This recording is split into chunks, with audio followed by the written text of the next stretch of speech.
Hey everyone, so today I am going to be going over Lotia. And the reason I'm going over Lotia is not just because you should have recently got her if I read the news correctly, but because she is probably one of the best free units in the game. And I say free kind of loosely, but technically speaking, she can only be obtained freely. So there's that. It is a very long farm to get her, and I'll be going over all of the juicy details. But before we get started on anything else, let's take a look at her Kaigan. So, like any other Kaigan, gate 1 to 5, you want those stats, you want that HP, you want that attack. And her gate 2 is going to change her 10 agility, 2 jump, and 10 physical attack passive to 10 agility, 2 jump, 35% physical attack, and plus 5 initial jewels. And to be honest, I didn't actually really run the numbers to see what the initial jewels does. I assume it gives her the ability to hit some kind of number, but I didn't actually look too deep into it to check it. Lotia has just kind of worked for me on the times I have used her, and I will come clean, I haven't used her a ton. But that's also just because of where I'm at in the maps I run, just haven't really required her that much, and I'll go into more details about that later.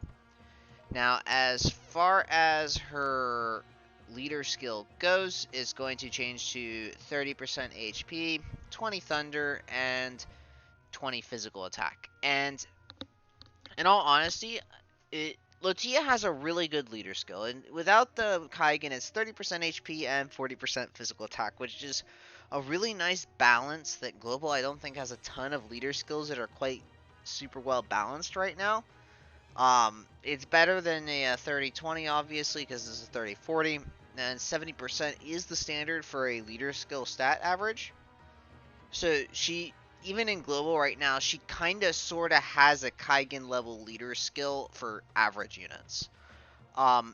It's a great leader skill to have. It's not necessarily the best. Gerard, I'd rather run Gerard's leader skill at 50-20 myself, but if you do want to max her leader skill, more power to you. She's a free unit, so all that's really going to cost you is sins and time. So, Nensos. So, I believe there's 2 Gluttony Nensos that are out. Emel's and I believe it's Julia's. Julia's gives slash attack, so it's kind of useless for Lotia, who's going to be attacking mostly with typeless damage. And I don't even remember what Emel's stats are off the top of my head. But unless it gives a ton of HP for Gluttony units, it's probably not worth it, and I'm not sure if it does. I can actually look that up here real quick. Let's look this up real quick. It should be pretty close to the front of the database. And yeah, it looks like it gives magic attack to Gluttony units, which I kind of figured because she was a magic attack unit. So, the next best thing is the free Daisy event. So I'm not actually going to show you this one. I'm going to show you this one because I forgot to swap this off because Gold doesn't use this one anymore. And when maxed out, this is going to give the 60 HP for the base, along with 32 to her attack and defense stats. And she can't use that second group skill there, so that's really all that it is. Because it is a max limit break, and actually never mind, that doesn't apply to her group either. So anyways, 32 to each stat, 60 HP, it's not great. It's really not. And her attack stat really isn't super great without Kaigan, and even with Kaigan, it's not like it's super high, so running something like a Jin Nenso, while it might be good, it's not necessarily going to be a ton better either. I just kind of been running the free Daisy Nenso, just because I can. And I don't really want to run any of my other general Nensos, like my Jin Nenso, on her, because she's not part of my the team I go to every single time I run Thunder for sure. She's definitely more of a manual unit than an auto unit, and once again, I'll go more into detail about that later. So as for her loadout, so you're gonna want to be using one of the claws. It's not super important which one. I like to use the Stone Claw because it gives 15 speed, and I don't think this one gives as much, but I honestly didn't double check it. I've been kind of strapped for time today, and I did want to get the video out. Either one is fine though. She benefits from the speed, obviously. Regen armor is a nice plus. You don't have to use regen armor, but Gluttony doesn't have any like special VCRs that I'm aware of that she can use. I think Greed Dyke does, but obviously she's not Greed Dyke, she's Gluttony. As for her third slot, so this slot's kind of up in the air and what you want to do with it. Since you're already running speed, you don't have this piece of gear, so I'm just going to point this out, and I believe I showed this off before. This piece of gear actually does work on Beastmasters, and it'll give 5 single target attack and I believe 25 beast damage modifier, and it also gives some base evade. So this is actually probably going to be best in slot if you ever get it in global. But it's a piece of Christmas gear, and Christmas is obviously a little ways away. So you can kind of ignore this piece of gear for now. Lotia will not be running this in global.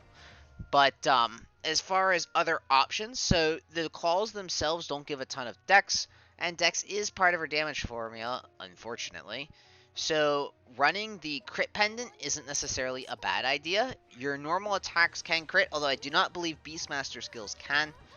And that'll at least help with jewel gathering. And also it'll make her resistant to slash and strike attacks for the first 3 turns of battle. As well as giving her some of that extra dex. Now remember that since she doesn't use any modifiers in her attacks, it's kind of pointless to run a modifier like strike attack or pierce. It just doesn't work. Other options, if you're in a map where you have to take missile or magic damage, Fujiga VCR is good for just that. Saint Meteor is Saint Meteor. We've been over this before. Great piece of gear. The Teddy, another good piece of gear she can run. This, you don't have this yet, and it's basically a piece of raid gear, and it kind of does the same thing that the crit pendant does. 50 dex, 50 agility, or 10 speed, and this one has 25 max jewels on it instead. I kind of like the crit pendant more. You can run the scarf for the evade, and I'll be going more into why evade is good on her a bit later. And yeah, that pretty much wraps up what it is. So there's nothing super special that she can run on that third slot other than that snow globe that's actually going to make her significantly better. So just throw on what you got. Now for her loadout. So you can kind of run Lotia 2 ways. You can either run her as a pseudo dodge meme, and I say pseudo dodge meme because she isn't going to reach like the super high like 50 evade or whatever that some other units can, but she can get pretty high up there. I don't think she can. Either way, you have to give up damage and HP and stuff to do that. So the way I like to run her is with her Beastmaster main, her Holy Brawler sub. I run her with Perfect Evasion, I believe it's called in Global. And I run the HP passive from her Holy Brawler, as well as her upgraded Kaigan passive, which is based off of that attack, jump, and speed passive. If you want to run evade, you have to swap off the HP passive, which is kind of the reason I don't like doing it. That's a lot of HP. It's like 700 HP right there. If you do this, I highly suggest going all in, max her gate 3, get a P10 evade gear on. I believe Feint has 20, Kaigan has 15, an additional 10, so that gets you up to 45 evade with perfect evasion, which is pretty much the standard for a evade meme. It's just I really don't feel like she wants to run it like a ton, but she can. And yeah, so there's that. Now let's go ahead and take her into the map. And right before I do, I don't necessarily think she's worth running as a Holy Brawler. You can. She does have the Supreme Battle Trance. It's just, I don't know why you wouldn't want to run the super high speed typeless, because that's really what her niche is. It's typeless damage. And one thing you're going to notice as I go through here is she doesn't actually hit a ton of damage. The fact that she is a Beastmaster really limits what she can do damage-wise because of that awful scaling formula that they gave them. Let's see here. Test 1. Yeah, I can get rid of this team. I was using this team earlier to run Black Artemis EX. Don't need that anymore. And I'm going to go ahead and run Lotia as is because, honestly, if you're using Lotia in Global, there's a good chance you'll be using her for her leader skill. I know a lot of the older veterans in Japan would run Lotia for her leader skill before our Japanese units got their Kaigan because she was one of the better options for Thunder leader skills. So, let's see here. It costs 20 joules for that, and it looks like she can launch that. But this is the real attack that you want to launch, and that's 40, so she doesn't actually hit the number that she needed to reach. Maybe if she used the raid gear, she'd be able to hit it with the max joules. I know for a fact if you use the Wanderer's Hat, she'll be able to do it. So let's go ahead and gather some joules real quick so we can charge up and start taking a look at her kit. So, if you don't know what Sura does by now, it is a 5 times charge up. And in exchange, you have 0 attack, or sorry, not 0 attack, you have 0 defense and magic defense. So she is going to be taking hits, and you can either mitigate those hits with evade or HP. And I would rather mitigate it with HP and regen armor myself. So she does not have any thunder abilities in her kit, and she is not going to be getting any. So she isn't going to be super aggressive at like taking out water units like you might want her to be. Now for her first attack here, we're looking at about 9k damage, and I'm not like super familiar with the Beastmaster kit. It's definitely not a class I use a ton of, but I'm sure you noticed, like when Shayna uses Sura, she should be hitting at least like 15k. I know my Shayna does, and mine isn't even fully Kaiganed. I think my Shayna is 200 because I decided to pursue Yoris instead for single target water DPS. But as you can see, the actual damage on a lot of these skills are not super great. The AoE, only about 8.5k. But this 40 joule attack right here, 17k. And that's because the Beastmaster job enchantment she got is additional damage. She got the offensive version of the Beastmaster job enchantment, which is actually a pretty good class. So normally that 10 agility 2 jump passive does not have that 10% physical attack, but Lotia's does because she has that offensive job enchantment, and she gets even more attack from her Kaigan along with human exploit. This attack has human exploit, which is good, especially if you're like want to use it for like PvP, although I don't know why you would.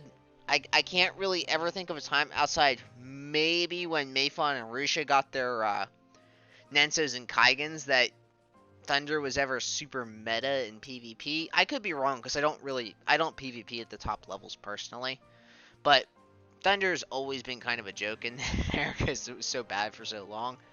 But yeah, that is basically going to be her only heavy hitting attack, is this attack right here. And as you can see, it's got this weird kind of shape to it. It's not super useful per se, but it is decent. And the reason I really want to stress that Lotia is good and not bad is just because she's a free unit who's going to get the job done, and the fact that all of this damage is typeless. And I can't really show you because it hasn't been around for a long time now. It's like sometimes it like just disappears for an extended period of time, and that's Neo Vita. So in Neo Vita, specifically floor 112 of Neo Vita, there is a map where they basically resist missile damage, and they're all archers and long-range demons. So there's no good way to kill them, and they do a ton of damage. Literally, it took me like 7 hours of trying to actually properly clear the map. For those of you who don't know, Neo Vita has missions that need to be accomplished in order to move on to the next floor. And if you fail to accomplish those missions, you basically have to heal your units and restart the floor from scratch until you get them. And one of those achievements on that floor is no deaths. Now, the achievements themselves only matter on the floors that you clear with the team that you clear, but I got close and I'm like, I could do this, and then like 5 hours later, I'm like banging my head against my desk. Why can't I do this? I did eventually get it, but Fujika's a great unit. Spoilers. Anyways, onto the arena shop, because this is kind of important. So, you should have already seen that Lotia, 300 coins per shard. It's not cheap, and the math works out to, what is it? I think it's 2 a day or 2.5 a day or something like that. So it's 5 coins, and you get 150. No, you get 750 a day. So that means every 2 days you get 5. So it's 2.5 shards a day, which means that you get basically a half shard less for Lotia a day than you get for a standard hard quest unit. The only difference is that you actually have to pop Lotia yourself. You can't pull her. So, despite the fact that she is a free unit, she is going to take a lot of work. And it's going to take a lot of time. But you should do it anyways. She is a free unit. There is literally no reason not to do it. You already have to do some arena for your dailies already. You might as well go and do it. You get the coins whether you win or lose. I can't say I've ever lost an arena in Japan because I think I'm still ranked like 600,000 because I go up the minimum per day just so I can collect 27 jewels a day, or 27 gems a day. And something else you're going to notice is that there's some green flags down here, and now that you have Kaigan, you should know what these are. These are region flags, and these are gluttony flags. And this is incredibly important. Gluttony flags have 2 ways to get them. You either get them from the coin shop for arena, or you get them from the coin shop for multiplayer. We have this coin shop in multiplayer where it used to be random, or not random, but they'd only put the flags in here for events. They've been up since like the New Year's though, so I assume that the flags and the statues are now a permanent addition to the MP coin shop.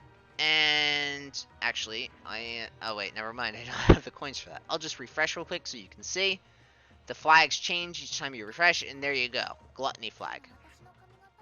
Those are the only 2 ways to get these flags in the game right now that I'm aware of. I'm not aware of them having ever released a stage where these drop. So, yeah, you're going to need coins not just for Lotia, but you're also going to need coins to Kaigan Tiona, to Kaigan Zophie, and to Kaigan Lotia. So, just do it. Just do your arena. Build up a good stockpile of coins. Remember, you don't have to buy Lotia with your coins every single time you have 1,500. I normally would stockpile up to like 10,000 just in case I needed to buy some gluttony flags. And if I had to buy some gluttony flags, it just meant that Lotia got put off. Handle Lotia at your own pace. You're in it for the long haul. It took me almost a year to get Lotia to this point. I only finished her like a couple weeks ago. And honestly, if I wanted to, I could go for the full 555, but I'm probably just going to save up and wait for her gates 4 and 5 instead. So that's all I really have to say for Lotia right now. She is a great unit, if not for the fact that she's free, but the fact that she can offer relatively high typeless damage, which can basically let you cheese some map mechanics. Is she the best Thunder unit? No. Is she Roxy? No. Is she a good addition to your team? Yes, she is.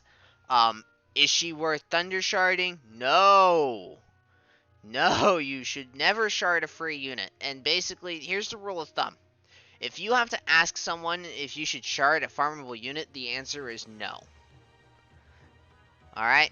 I'm not saying I haven't farmed sharded farmable units. I'm just saying if you have to ask someone whether it's okay or not, you're just not experienced enough with the game to understand that it's a bad idea.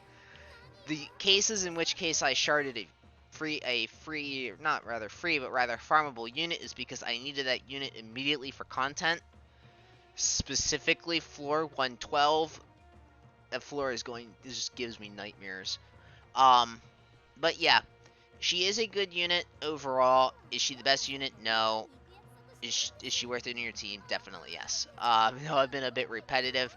I've been a bit out of the loop recently. I've been really busy with some other things. I'm going to try to get back on the train here.